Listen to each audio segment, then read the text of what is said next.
9 सितंबर को प्रधानमंत्री नरेंद्र मोदी का पंजाब दौरा होगा। पंजाब के गुरुग्राम को जाएंगे पीएम मोदी। बाढ़ प्रभावित इलाकों का दौरा करेंगे प्रधानमंत्री। बाढ़ पीड़ित किसानों से सीधा संवाद भी करेंगे पीएम मोदी। इस वक्त की बड़ी जानकारी, सबसे ज्यादा बाढ़ और बरसात से कोई राज्य इस समय प्रभावित है तो वो पंजाब है, क्योंकि पंजाब के 23 के 23 जिले बाढ़ ग्रसित घोषित किए गए हैं। कई लोगों की जान गई है। पंजाब में रेस्क्यू ऑपरेशन अब भी जारी है और अभी भी हालात जस के तस इस समय बने हैं। किसानों की फसलें पूरी तरीके से बर्बाद हुई हैं। कई घर बताए जा रहे हैं कि कई घर पूरी तरीके से डूब गए, कई गांव डूब चुके हैं। 23 के 23 जिले इस समय बाढ़ से प्रभावित हैं पंजाब के।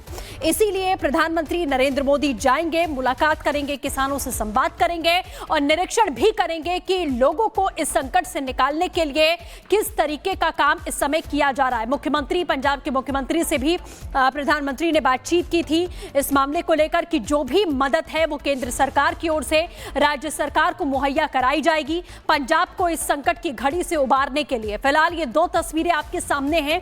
एक तरफ एनडीआरएफ, एसडीआरएफ, स्थानीय प्रशासन और सेना सभी इस समय लोगों का रेस्क्यू करने में जुटी हुई हैं। वाटर बोट्स का इस्तेमाल किया जा रहा है, लोगों को घरों से निकाला जा रहा है। कुछ लोग अपनी छतों पर फंसे हैं, कोई घर में फंस गया है। मवेशियों को भी सुरक्षित स्थानों पर पहुंचाया गया। किसानों की फसलें बर्बाद हो गई हैं। मुआवजे का भी ऐलान किया गया है। फिलहाल आप 9 सितंबर को जो जानकारी मिल रही है वो पंजाब जाएंगे प्रधानमंत्री नरेंद्र मोदी और बातचीत भी करेंगे किसानों से। तो पंजाब में बाढ़ तबाही बेहिसाब देखी गई है। 43 मौतें हुई हैं। फसल बर्बाद अगर बात करें तो 1.71 लाख हेक्टेयर की फसल बर्बाद है। गांव डूबने की बात करें, 1400 गांव जलमग्न हो चुके हैं। रिलीफ कैंप 196 बनाए गए, रेस्क्यू किए गए लोग 20,000 हैं और प्रभावित लोग 3 लाख से ज्यादा हैं, यानी कि संख्या 4 लाख तक इनकी पहुंच गई है जो लोग इस समय पंजाब में बाढ़ से प्रभावित हैं। तो ये आंकड़ा अब तक का है जो हम आपको दिखा रहे हैं और ये आंकड़ा बढ़ भी सकता है, क्योंकि हालात इस समय पंजाब में सुधरते हुए नजर नहीं आ रहे हैं। 196 रिलीफ कैंप्स बनाए गए, लोगों को गांवों से निकालकर सुरक्षित स्थानों पर पहुंचाया गया है। 20,000 लोग बताए जा रहे हैं जिन्हें सुरक्षित पहुंचा दिया गया है। इस बात की जो अपडेट अभी मिल रही है, तो बाढ़ का ये जो असर है वो लोगों पर इस समय कहर बरपाता हुआ दिखाई दे रहा है। लोगों की मुश्किलें यहां सीधे तौर पर बढ़ती हुई दिखाई दे रही हैं और अब प्रधानमंत्री भी जाने वाले हैं 9 तारीख को। तो पंजाब बाढ़ में अब तक के कुल 10 अपडेट आप जान लीजिए। 1988 के बाद में यह सबसे बड़ी बाढ़ है। मोर्चे पर एनडीआरएफ, सेना और बीएसएफ के जवान इस समय तैनात हैं। ड्रोन, नाव, हेलीकॉप्टर से रेस्क्यू 24 घंटे जारी है। पंजाब के सभी 23 जिले इस समय बाढ़ से प्रभावित हैं। गुरदासपुर, अमृतसर सबसे ज्यादा इसका असर इन 2 शहरों ने झेला है। भाखड़ा डैम खतरे के निशान के करीब है। डेंजर लेवल 1680 फीट से 1 फीट नीचे पहुंचा है और भाखड़ा डैम से फिर पानी छोड़ दिया गया है। ड्रोन से दवा और खाना लोगों तक पहुंचाया जा रहा है। केंद्र ने हर संभव मदद का भरोसा दिया है। केंद्र सरकार की ओर से लगातार पंजाब की सरकार से जो कनेक्शन है वो यहां बनाने की कोशिश की जा रही है। इस मामले में जानकारियां इकट्ठा की जा रही हैं कि जो भी जरूरत हो केंद्र सरकार की ओर से, फंड्स की हो या मदद की हो, वो सब कुछ यहां पहुंचाई जाएगी। तो पंजाब में बाढ़ से लाखों लोग प्रभावित हैं। पीड़ितों की मदद के लिए दूर दूर से लोग पहुंच रहे हैं। राजस्थान से, अलग अलग राज्यों से लोग आ रहे हैं कि लोगों तक मदद पहुंचाई जा सके। दिखाते हैं इस रिपोर्ट में। इस समय हम पंजाब के फाजिल्का में मौजूद हैं। रिपब्लिक भारत लगातार आपको ग्राउंड की तस्वीरें दिखाए कि पंजाब में कैसे 23 जिले इस बाढ़ में डूबे हुए हैं। देखिए, अगर मैं आपको दिखाऊं दूर तक जहां आपकी नजर जाएगी, एम्बुलेंस के जरिए एनडीआरएफ की टीमें कैसे यहां पर लगातार मदद कर रही हैं लोगों की। ये जो बांध है उसको देखिए मजबूत करने का काम भी जारी है। देखिए, पंजाब जो देखिए बाढ़ की जो गाड़ियाँ हैं मदद में लोगों की मदद कर रही हैं, वो भी देखिए यहाँ पर पहुँच रही हैं। और इसी तरह से पंजाब के एक एक लोग देखिए यहाँ पर पहुँचे हुए हैं और लोग देखिए जो भी लोग इसमें परेशान हैं उन्हें लेकर जा रहे हैं। अब मैं आपको दिखा रहा हूं कि देखिए पंजाब की तरफ जो देखिए जो तमाम देखिए दोनों तरफ इलाके हैं ये केवल बचे हुए हैं। सामने बांध मैं दिखा रहा हूं, उस तरफ सतलुज नदी का कहर है और वहां से अगर पानी का सैलाब अगर इधर बहा तो कई सारे गांव देखिए यहाँ बह जाएंगे। इसी तरह से मिट्टी को लाद कर देखिए लोग लेकर जा रहे हैं बांध को मजबूत करने के लिए।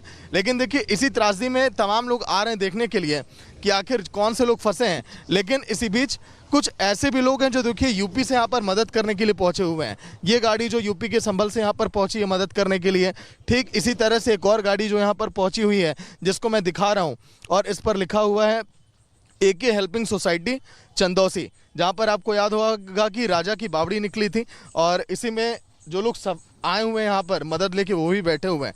मैं आपको एक बार दिखा देता हूँ। देखिए यहाँ पर लिखा हुआ है किस तरह से, राहत का सफ़र पंजाब के लिए। अमन खुराना इनका नाम है शायद, हेल्पिंग सोसाइटी। और देखिए ये पूरा इनका पता है, जनपद चंदौसी से है, संभल ज़िले से। संभल चर्चाओं में बहुत रहा, आपने देखा होगा। तो आप चंदौसी से आए हुए हैं, क्या नाम है आपका? अमन खुराना। अमन खुराना जी। तो आप इतनी दूरी आप तय करके यहाँ पर पहुँचे हुए हैं? देखिए दूरी तो सिर्फ प्रदेशों की है, दिलों की कौन सी दूरी है। यहाँ पर आपदा आई, हमने जैसे ही आप लोगों के चैनल के थ्रू देखा और चैनलों के थ्रू देखा, हम तुरंत यहाँ पर चले आए, क्योंकि हमारा एनजीओ ने कभी भी गवर्नमेंट फंड नहीं लिया है। हम लोग अपने सदस्यों के सहयोग से ही ये काम करते हैं। तो सभी सदस्यों की एक मीटिंग ली और तुरंत हम लोग वहाँ से रवाना। कितना वक्त लगा आने में, क्योंकि बहुत लंबी दूरी है, रास्ता बहुत खराब मिला होगा, पूरे जिले बाढ़ से ग्रसित है इस समय? जी देखिए 15.5 घंटे हमें यहाँ पे लगे, क्योंकि रास्ते में कुछ जगह बारिश भी मिली, तो अपना आराम आराम से आए हैं यहाँ पर। 15.5 घंटे में टोटल यहाँ पर आने में लग गए। अच्छा, क्या क्या मदद आप लेकर आए हैं लोगों के लिए? क्योंकि पंजाब के जो लोग हैं, आप जान रहे हैं कि बाढ़ प्रभावित अगर इलाके, एक बार दिखाऊं मैं कि मदद के लिए क्या क्या चीज़ें आप लेकर आए। ये देखिए आलू की बोरियां आप देख पा रहे हैं इस त्रासदी में कैसे लोगों तक पहुंचे। ऑक्सीजन सिलेंडर, ये एम्बुलेंस है, ये बहुत अहम चीज़ है। अगर कोई देखिए अगर बीमार हो गया, अगर ऑक्सीजन की कमी हो गई, ये देखिए ब्रेड के बड़े बड़े पैकेट्स हैं। तो ऐसे ही पूरी एम्बुलेंस। तो कितनी गाड़ियों में सामान आप 4 गाड़ियों में हम टोटल आए हैं। 2 गाड़ियां हमारी उधर लगी हुई हैं, क्योंकि इधर पार्किंग की जगह नहीं थी। जी जी जी, वो लोग पहुंचाने गए हैं। एक गाड़ी खाली हो गई है। हम लोग यहाँ से वो जाने नहीं दे रहे हैं सिविलियंस को ज़्यादा आगे तक, तो हम लोग यहाँ पे एनडीआरएफ वालों को या और लोगों को ही अपना सहयोग दे रहे हैं। अभी फिलहाल आपने क्या क्या इसमें से बांटा? बिस्लेरी की बोतल, आलू, ऑक्सीजन सिलेंडर भी आपको लगा कि आवश्यकता पड़ सकती है? हमें लगा कि वहाँ पर जैसे गाँव के बीच में लोग फंस गए हैं पानी के बीच में, तो कुछ लोग ऐसे होते हैं जिनको हार्ट की बीमारी होती है, तो ऐसा ना हो किसी की ऑक्सीजन कम हो रही हो, तो हम लोग 3 सिलेंडर ये टोटल लेकर आए हैं। जी देखिए चंदौसी से यहाँ पर ये पहुँचे, अमन खुराना ये शख्स इनका नाम है। और बिस्लेरी की बोतल, तमाम देखिए ब्रेड के पैकेट्स आपको दिखाई देंगे, सब में ऑक्सीजन सिलेंडर है। तो ऐसे देखिए लोग मदद करने के लिए पहुँचे हुए हैं। इनको रास्ता मिलता रहे पूरे देखिए इस बाढ़ग्रस्त इलाकों में, इसीलिए इनकी पूरी गाड़ी जो है सायरन बजाते हुए रास्ते में आगे निकल कर आई। तमाम देखिए जो पीछे मैं आपको गाड़ियां दिखा रहा हूं, ये भी लोग मदद करके बांध को मजबूत करके यहाँ पर आ रहे हैं। और साथ में संभल चंदौसी से आए हुए लोग भी यहाँ पर हैं, जो ये बता रहे हैं, जता रहे हैं कि आखिर कितना देखिए बेहतर इनका काम है और पंजाब में बाढ़ग्रस्त में जो लोग फंसे हुए हैं कैसे उन तक मदद पहुँचानी है। तो ऐसे में अगर आप भी पंजाब अगर लोगों तक मदद पहुँचाना चाहते हैं, तो देखिए दूरियाँ अगर आप करना चाहो तो बेशक दिखाई दें कागजों में मैप के जरिए, लेकिन अगर आप कुछ चाहते हैं लोगों की मदद करना तो ज़रूर आप पहुंचिए। विजय के साथ सागर मिश्रा, रिपब्लिक भारत, पंजाब, फाजिल्का। तो पंजाब के गुरदासपुर में बाढ़ में फंसे लोगों को निकालने के लिए एनडीआरएफ की टीमें इस समय जुटी हैं। ये 2 तस्वीरें इस समय आप देख रहे हैं। एक तरफ आप देखिए कि कैसे यहां पानी भरा हुआ दिखाई दे रहा है, ये बॉर्डर की तस्वीर है। एक तरफ इंटरनेशनल बॉर्डर की तस्वीरें हैं और वहीं पर किस तरीके से बोरियां लगाई जा रही हैं, मिट्टी से भरी ये बोरियां लगाई जा रही हैं ताकि पानी को रोका जा सके, पानी को कंट्रोल किया जा सके। और यहाँ पर जो आम लोग हैं पंजाब के, वो पूरी फुर्ती के साथ में जुटे हुए हैं। कई लोग ऐसे हैं जिनके घर बर्बाद हो गए हैं, उसके बावजूद भी लोग यहां रेस्क्यू में मदद कर रहे हैं। प्रशासन की, एनडीआरएफ की, एसडीआरएफ की, सेना के जवानों की, जो आम लोग हैं वो भी मदद करते हुए यहां दिखाई दे रहे हैं, जो कि तस्वीरों में आप देख भी सकते हैं। तो बाढ़ के चलते इस समय पंजाब में हाहाकार मचा हुआ है। जल प्रलय ने लोगों को अपना घर बार सब कुछ छोड़ने पर मजबूर कर दिया। पंजाब के कम से कम 14 जिले ऐसे हैं जहां बाढ़ के चलते इस समय हाहाकार मचा है। कैसे जान जोखिम में डालकर बचाव टीम पानी के बीच में फंसे हुए लोगों को बचाने की लगातार जद्दोजहद कर रही है, कोशिशें कर रही है। देखिए इस खास रिपोर्ट के जरिए।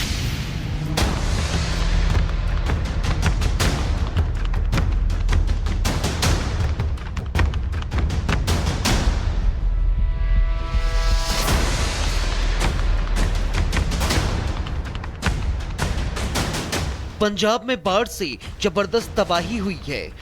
राज्य के लोग दशकों में आई सबसे बड़ी बाढ़ का सामना कर रहे हैं। रावी और सतलुज नदी अपने उफान पर है। पानी ने आशियानों को डुबो दिया है। लोग घर छोड़कर सुरक्षित स्थानों पर जा रहे हैं। कई जगहों पर सड़कें भी पानी के तेज बहाव में समा गई हैं। फिरोजपुर में मकान तक डूब गए हैं। हर तरफ सैलाब ही सैलाब है। पंजाब के 23 जिलों में बाढ़ का कहर जारी है। बाढ़ की चपेट में अब तक 1902 गांव आ चुके हैं। 3,84,000 से ज्यादा लोग प्रभावित हैं। अब तक 12 जिलों में 43 लोगों से ज्यादा की जान जा चुकी है।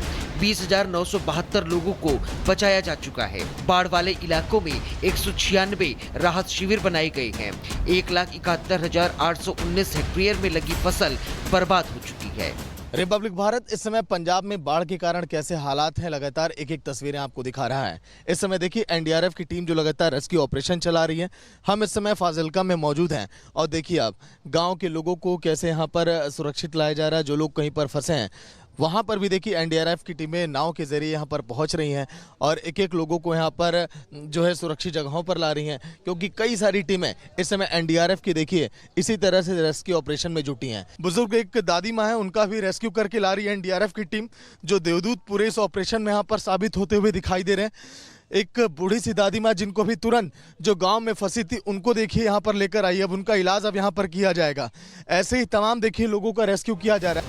सेना, एनडीआरएफ और पुलिस दिन रात बचाव में जुटी हुई है। 77 राहत शिविरों में 4,700 लोग शरण लिए हुए हैं। ड्रोन से राशन और दवाइयां पहुंचाई जा रही हैं। पंजाब के मुख्यमंत्री भगवंत मान ने 33.5 करोड़ रुपए की राहत राशि दी है। वो केंद्र से 60,000 करोड़ के रुके हुए फंड की मांग कर रही हैं। साथ ही किसानों को प्रति एकड़ 50,000 रुपए मुआवजे का ऐलान भी कर चुके हैं। आनंदपुर साहिब के हर्षा बेला गांव में नदी ने रौद्र रूप धारण कर लिया है, जिससे गांव के अस्तित्व पर खतरा मंडरा रहा है। आनंदपुर साहब को अमृतसर के अकाल तख्त जो होली श्राइन है उसके साथ जोड़ती है, लेकिन फिलहाल पिछले कुछ दिनों से जिस तरह से लगातार पहाड़ों और पंजाब में बारिश हो रही है उसका सीधा असर है वो पंजाब में पड़ रहा है। फिलहाल आप देख सकते हैं कि जो सतलुज दरिया है वो कितना तीव्र गति से चल रहा है और अपने साथ लगातार प्रलय लेता हुआ आ रहा है, हर जगह तबाही लेता हुआ आ रहा है। फिलहाल जहां तक आपकी नजर जाएगी आप देख सकते हैं कि किस तरह से जो सतलुज दरिया है उसका जो डायमीटर है वो बढ़ गया है। पंजाब के फिरोजपुर में भारत पाकिस्तान बॉर्डर पर कई किलोमीटर लंबी बाढ़ पानी में डूब गई है। पाकिस्तान से आने वाला बाढ़ का पानी बॉर्डर पार कर गया है। इससे भारतीय सीमा में बांध को भी नुकसान पहुंचा है। रेस्क्यू टीम गांव में बचाव अभियान चला रही है। लोगों को बोट के जरिए सुरक्षित स्थानों पर ले जाया जा रहा है। इस समय ਆਪਾਂ ਭਾਰਤ ਪਾਕਿਸਤਾਨ ਦੀ ਸਰਹੱਦ ਤੇ ਖੜੇ ਹਾਂ, ਤੁਸੀਂ ਆ ਸਾਹਮਣੇ ਦੇਖ ਹੀ ਰਹੇ ਹੋ ਔਰ ਇਹ ਜਿਹੜਾ ਪਾਣੀ ਹੈਗਾ ਉਧਰ ਪਾਕਿਸਤਾਨ ਤੋਂ ਘੁੰਮ ਕੇ ਆ ਕੇ ਭਾਰਤ ਦੀ ਜਿਹੜੀ ਇਹ ਬੰਨ ਬਣਿਆ ਹੋਇਆ ਪਛਾੜੀਆਂ ਪਿੰਡ 'ਚ ਇਹਦੇ ਨਾਲ ਆ ਕੇ ਟਕਰਾਉਂਦਾ ਔਰ ਇਹਦੇ ਨਾਲ ਬਹੁਤ ਜ਼ਿਆਦਾ ਕਮਜ਼ੋਰ ਹੋ ਗਿਆ। ਅਸੀਂ ਲਗਾਤਾਰ ਦੇਖੋ ਸਾਡੀ ਕੋਸ਼ਿਸ਼ ਹੈ ਜੀ, ਕਿਉਂਕਿ ਆ ਬੰਨ ਹੈ ਜਿਹੜਾ ਇਹ ਬਿਲਕੁਲ ਇੱਧਰ ਜਿਹੜਾ ਫਿਰੋਜ਼ਪੁਰ ਸ਼ਹਿਰ ਵੱਲ ਨੂੰ ਜਾਂਦਾ ਪਾਣੀ ਹੈ ਔਰ ਉਹਦੇ ਵਿੱਚ ਇਹ ਬਿਲਕੁਲ ਇੱਕ ਜਿਹੜੀ ਸਟੈਕਲ ਬਣੀ ਹੋਈ ਇੱਕ ਰੋਕ ਲੱਗੀ ਹੋਈ ਹੈ। ਜੇਕਰ ਇਹ ਬੰਨ ਟੁੱਟਦਾ ਤਾਂ ਅੱਗੇ ਪਾਣੀ ਬਹੁਤ ਕਹਿ ਸਕਦੇ ਕਿ ਸੈਂਕੜੇ ਪਿੰਡਾਂ ਵਿੱਚ ਸ਼ਹਿਰਾਂ ਵਿੱਚ ਜਿਹੜਾ ਫੈਲ ਜਾਊਗਾ। पंजाब के लोग बाढ़ से जूझ रहे हैं। हाहाकारी बाढ़ ने जनजीवन को अस्त व्यस्त कर दिया है। प्रकृति के कहर के बीच राहत और बचाव कार्य लगातार जारी है। Bureau report, Republic Bharat.